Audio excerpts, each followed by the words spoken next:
Hello students, welcome back to Bosco Campus Vision. In the last session we discussed about the rate of change indicator. So now we are moving on to the next type of oscillator, that is relative strength index. So relative strength index is a powerful indicator that signals buying and selling opportunities ahead of the market. The most commonly used time period for the calculation of RSI is 14 days. And the RSI for a share is calculated by using the formula RSI is equal to 100 minus 100 by 1 plus RS, where RS is equal to average gain per day by average loss per day. So ഒരു മാർക്കറ്റിൽ സംഭവിക്കാൻ പോകുന്ന buying selling ഓപ്പർച്യൂണിറ്റീസിനെ മുൻകൂട്ടി signal ചെയ്യുന്ന ഒരു powerful indicator അല്ലെങ്കിൽ oscillator ആണ് relative strength index എന്ന് പറയുന്നത്. സോ നോർമലി ഒരു 14 ഡേയ്സ് പീരീഡിൻ്റെ RSI ആണ് കാൽക്കുലേറ്റ് ചെയ്യാറുള്ളത്. സോ അങ്ങനെ RSI കാൽക്കുലേറ്റ് ചെയ്യാനുള്ള ഫോർമുലയാണ് 100 minus 100 by 1 plus RS. RS എന്ന് പറയുന്നത് റിലേറ്റീവ് സ്ട്രെങ്ത് ആണ്. പിന്നെ ഇവിടെ 100 എടുത്തേക്കുന്നതിൻ്റെ കാരണം എന്താണെന്ന് വെച്ച് കഴിഞ്ഞാൽ RSI വാല്യൂസിനെ 0 to 100 ആയിട്ടാണ് റെപ്രസെൻറ്റ് ചെയ്യുന്നത്. 0യ്ക്കും 100നും ഇടയിലായിരിക്കും എപ്പോഴും ഒരു RSI വാല്യൂ എന്ന് പറയുന്നത്. അതുകൊണ്ടാണ് ഇവിടെ 100ന് ഇത്ര ഇമ്പോർട്ടൻസ് കൊടുക്കുന്നത്. And the relative strength can be calculated by using the formula average gain per day divided by the average loss per day.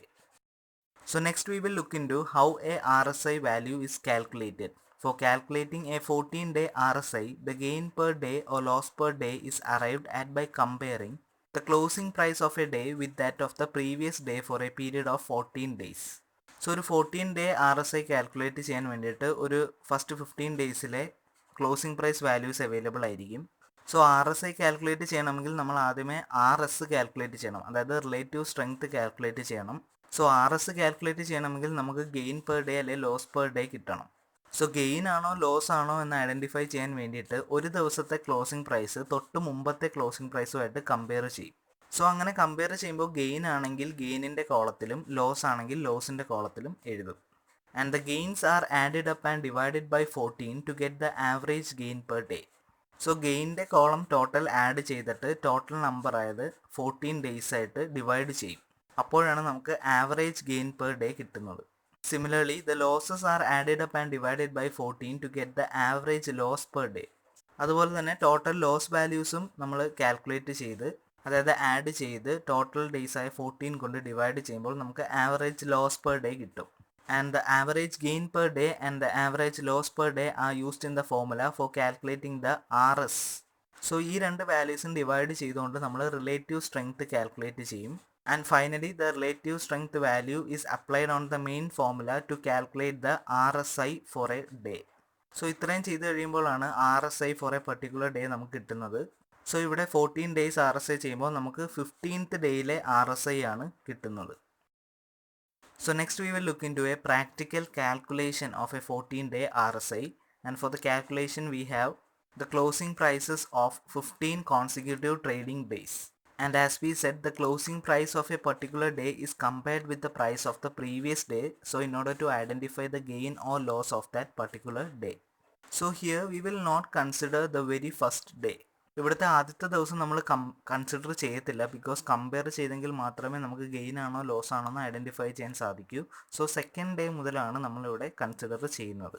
So second ഡേയിലെ closing price എന്ന് പറയുന്നത് 132 ആണ്. അത് നമ്മൾ ഫസ്റ്റ് ഡേയിലെ പ്രൈസുമായിട്ട് കമ്പയർ ചെയ്യുമ്പോൾ ഒരു ഇൻക്രീസ് ആണ് കാണുന്നത്. 2 റുപ്പീസിൻ്റെ ഗെയിൻ ആണ് അവിടെ കാണിക്കുന്നത്. ഇനി തേർഡ് ഡേയിലെ പ്രൈസ് എന്ന് പറയുന്നത് 130 ആണ്. അത് സെക്കൻഡ് ഡേ ആയിട്ട് കമ്പയർ ചെയ്യുമ്പോൾ ഒരു 2 ഡിഫറൻസ് ലോസ് ആണ് കാണിക്കുന്നത്. അതുപോലെ ഫോർത്ത് ഡേ തേർഡ് ഡേ ആയിട്ട് കമ്പയർ ചെയ്യുമ്പോൾ 5 റുപ്പീസിൻ്റെ ഇൻക്രീസ് ആണ് കാണിക്കുന്നത്. സോ നമ്മളത് ഗെയിൻ കോളത്തിൽ എഴുതും. ഫിഫ്ത്ത് ഡേ ഫോർത്ത് ഡേ ആയിട്ട് കമ്പയർ ചെയ്യുമ്പോൾ 2 റുപ്പീസ് പിന്നെയും ഗെയിൻ ആണ് കാണിക്കുന്നത്. സോ നമ്മൾ ഗെയിൻ കോളത്തിൽ എഴുതും. സോ ഇങ്ങനെ കമ്പയർ ചെയ്ത് നമ്മൾ 15 ഡേയ്സിൻ്റെയും ഗെയിനും ലോസും കണ്ടുപിടിക്കും. അതിനുശേഷം ആവറേജ് കാണാനായിട്ട് നമ്മൾ ടോട്ടൽ ചെയ്യുമ്പോൾ ഗെയിൻ സൈഡിൻ്റെ ടോട്ടൽ എന്ന് പറയുന്നത് 25ഉം ലോസ് സൈഡിൻ്റെ ടോട്ടൽ എന്ന് പറയുന്നത് 10ഉമാണ്. ഇനി നെക്സ്റ്റ് സ്റ്റെപ്പ് എന്ന് പറയുന്നത് ഇതിൻ്റെ ആവറേജ് കാണുക എന്നതാണ്. ബിക്കോസ് RSI കാണണമെങ്കിൽ നമുക്ക് റിലേറ്റീവ് സ്ട്രെങ്ത് വേണം. റിലേറ്റീവ് സ്ട്രെങ്ത് കാണാനായിട്ട് നമുക്ക് ആവറേജ് കാൽക്കുലേറ്റ് ചെയ്യണം. So average gain per day എന്ന് പറയുന്നത് 25 ഡിവൈഡഡ് ബൈ 14, അതായത് 1.786ഉം ആവറേജ് ലോസ് പെർ ഡേ എന്ന് പറയുന്നത് ലോസ് സൈഡിൻ്റെ ടോട്ടലായ 10 divided by the total days ആയ 14, ദാറ്റ് ഇസ് ഈക്വൽ ടു 0.714. അതിനുശേഷമാണ് നമ്മൾ RS കാൽക്കുലേറ്റ് ചെയ്യുന്നത്, അതായത് average gain per day divided by the average loss per day. അതായത് ഇപ്പോൾ കണ്ടുപിടിച്ച രണ്ട് വാല്യൂവും തമ്മിൽ ഡിവൈഡ് ചെയ്യുമ്പോൾ നമുക്ക് 2.50 എന്നൊരു റിലേറ്റീവ് സ്ട്രെങ്ത് ലഭിക്കും. സോ ഈ റിലേറ്റീവ് സ്ട്രെങ്ത് വാല്യൂ ആണ് നമ്മൾ മെയിൻ ഫോർമുലയായ 100 - 100 ഡിവൈഡഡ് ബൈ 1 + r എന്ന ഫോർമുലയിൽ അപ്ലൈ ചെയ്യുന്നത്. സോ ഇങ്ങനെ RSഉം അപ്ലൈ ചെയ്തിട്ട് RSI വാല്യൂ കാൽക്കുലേറ്റ് ചെയ്യുമ്പോഴാണ് നമുക്ക് 71.42 എന്ന് പറഞ്ഞൊരു RSI വാല്യൂ കിട്ടുന്നത്. So this is the RSI value for the 15th day. So ഈ 14 ഡേയ്സ് അനലൈസ് ചെയ്തുകൊണ്ടാണ് 15th ഡേയിലെ RSI വാല്യൂ ആയ 71.42 നമുക്ക് ലഭിച്ചത്. സോ എന്താണ് ഈ 71.42 കൊണ്ട് മീൻ ചെയ്യുന്നത്?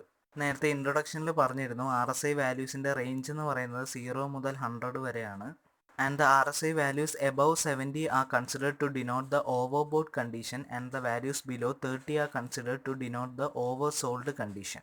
സോ 70 എന്ന വാല്യൂവിന് മുകളിൽ വരുന്നതിനെ ഓവർ ബോട്ട് കണ്ടീഷനും 30 എന്ന വാല്യൂവിന് താഴെ വരുന്നതിനെ ഓവർ സോൾഡ് കണ്ടീഷനുമായിട്ടാണ് കണക്കാക്കുന്നത്. സോ നമ്മൾ കാൽക്കുലേറ്റ് ചെയ്ത 14 ഡേ RSIയിൽ നമുക്ക് കിട്ടിയ വാല്യൂ 71.42 ആണ്. അതൊരു 70ക്ക് എബവ് ഉള്ള വാല്യൂ ആണ്. So that means it indicates an over boat condition. So ഒരു ഓവർ ബോട്ട് കണ്ടീഷനാണ് നമ്മൾ കാൽക്കുലേറ്റ് ചെയ്ത 14 ഡേ RSI സൂചിപ്പിക്കുന്നത്. So next we have the RSI chart.